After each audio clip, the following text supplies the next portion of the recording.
Okay, now we are going to discuss about previous year questions related to this topic.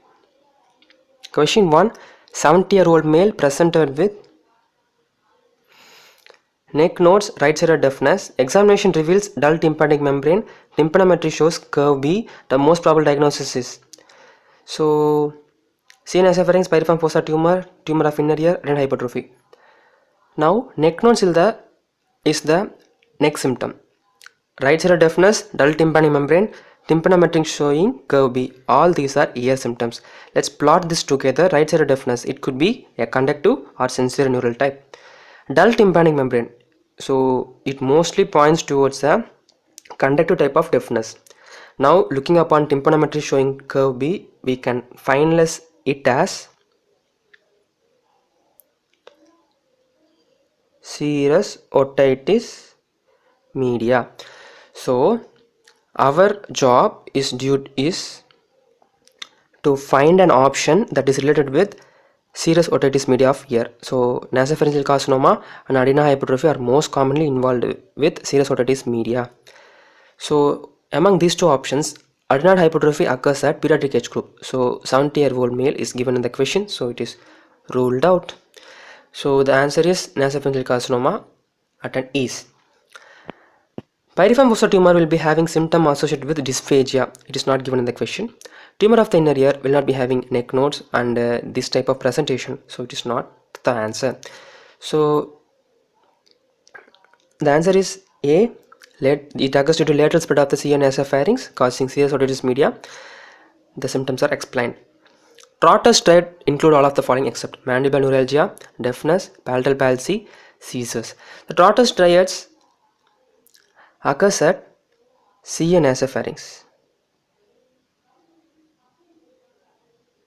The CNS pharynx.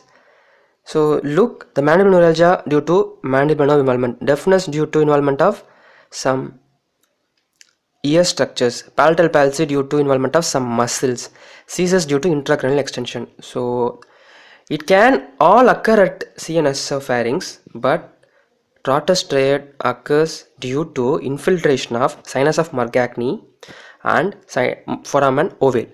So sinus of Morgagni and foramen ovale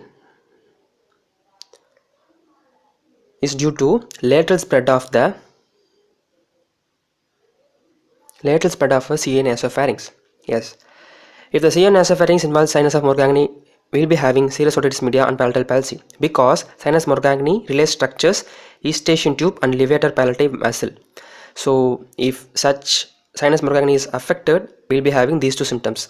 Still, lateral spread can cause involvement of foramen ovale, which is relaying mandibular nerve. So mandibular nerve is involved means there will be mandibular neuralgia.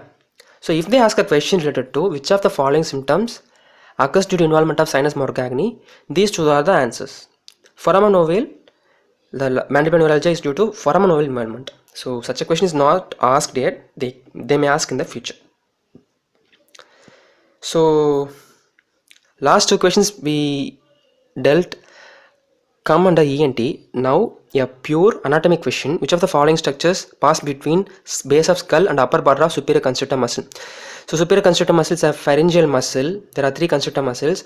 So superior constrictor, as we already told, arises at the medial pterygoid plate of our sphenoid bone. So it is something related to our topic.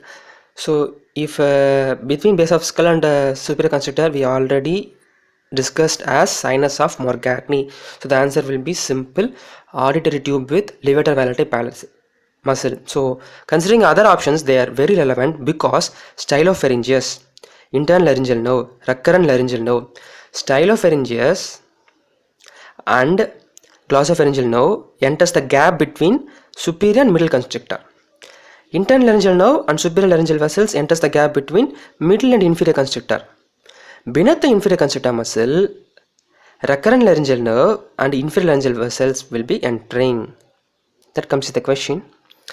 So sinus of Morgagni relays auditory tube and levator palatal palati. Antral sign is thenin, angiofibroma, otosclerosis, CSOM, sinusitis. So our answer is A. Angiofibroma is nothing but a benign tumor arising at the sphenopalatine foramen, it has propensity to affect the entire of the pterygopalatine fossa. So if pterygopalatine fossa is affected means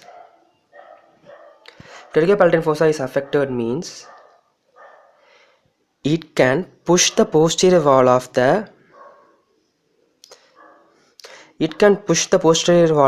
maxilla.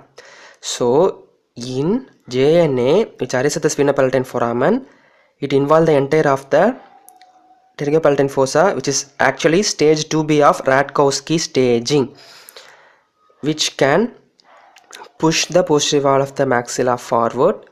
Such a pushing occurs at the anterior bowing of the posterior wall, which is termed as Holman-Miller sign. It can be seen as in contrast enhanced CT PNS.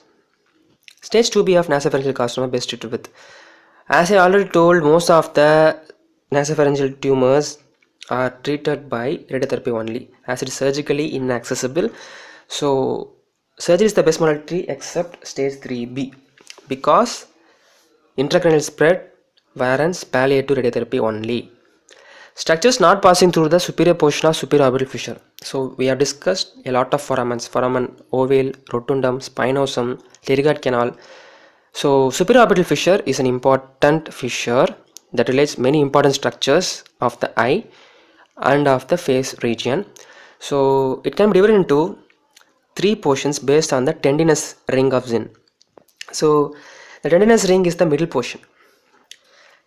Structures, the fissure part lateral to it, which is superior in location, it is superior portion or lateral portion, relays superior ophthalmic vein and fourth cranial nerve, which is trochlear nerve, and lacrimal and frontal branches of ophthalmic nerve.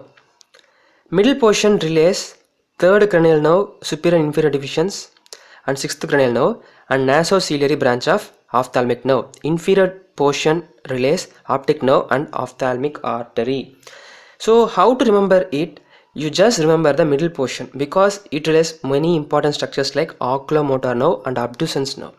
So you can understand this. Then nasociliary nerve of the ophthalmic nerve is the only branch passing through the middle portion. The superior portion has 2 branches from the ophthalmic nerve. So if you remember the middle portion alone, you can crack the MCQs related with superior orbital fissure. Emissary sphenoid foramen lies between. So this question has not been dealt in the class. I'll explain it how. This foramen we didn't see in the class. So the options are between spinosum and ovale, between spinosum and lacerum, between ovale and scaphoid fossa, between ovale and foramen lacerum. First of all, which are the closely related foramens we should think? Foramen ovale and foramen spinosum are closely associated. Foramen spinosum and foramen lacerum actually cannot be related together because they are by distance far apart. So technically this cannot be the answer. Scaphoid fossa we didn't see. Scaphoid fossa is actually found between medial and lateral pterygoid process. So scaphoid fossa scaphoid fossa and ovale we can't say. Ovale and lacerum is also a valid option. So the answer is D. Yes. So here comes the foramen ovale, here comes the foramen lacerum. So foramen ovale and foramen lacerum. So this is our sphenoid emissary foramen.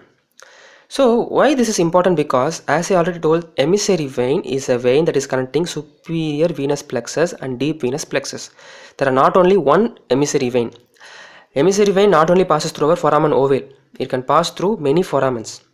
So it can pass through a foramen ovale, it can pass through a foramen lacerum. So it can also have a separate foramen in some individuals, that is our sphenoid emissary foramen. So sphenoid emissary foramen lies between foramen ovale and foramen lacerum. So these are the questions we can answer related with our sphenoid bone understanding.